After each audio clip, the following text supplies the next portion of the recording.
pas seulement on cache les morts, mais on trompe la population, les veuves et les enfants, que les militaires soient en opération, soit au Mozambique, soit en Centrafrique, soit... Et les gens ne reviendront plus.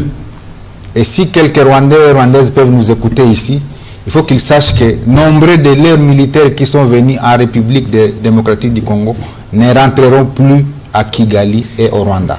Donc ça, c'est le message que je lance aux Rwandais. S'il y a des militaires qui sont envoyés sur la ligne de front, c'est le moment de ne plus venir ici au Congo parce qu'ils seront saucissonnés par nos forces armées.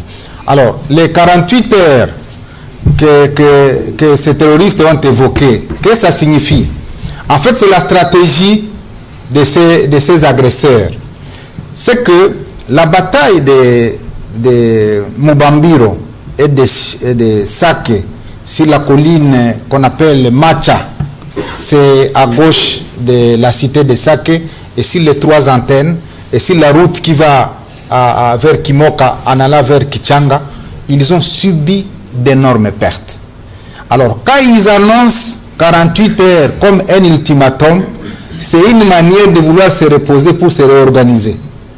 Et donc, l'appel que moi j'ai fait aux forces armées, c'est de considérer que dans ce temps ici, ces 48 heures, où ils pensent donner un ultimatum, c'est comment récupérer tous les corps, les blessés, et recompléter les unités pour faire un nouvel assaut sur nos forces armées. C'est le moment de les traquer, de ne pas leur laisser une seule seconde. Et là, vous trouverez qu'ils seront mis en état. Donc, c'est la stratégie rwandaise, c'est connu. Quand ils ont tué, ils ont abattu l'avion de Abiyarimana, ils étaient à Arusha en train de parler pour dire non, nous temporisons un peu, nous allons voir. Entre-temps, ils ont abattu l'avion et c'est là l'élément déclencheur du génocide.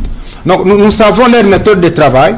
Heureusement qu'ils font face aux gens qui les connaissent. C'est pourquoi nous resituons à l'opinion tous ces éléments-là, pour que ceux qui ne connaissent pas sachent les méthodes de travail, les modus, comment on a dit, operandi, hein, modus operandi des Rwandais. Là, ils sont saucissonnés, c'est la raison pour laquelle ils veulent observer une pause de 48 heures.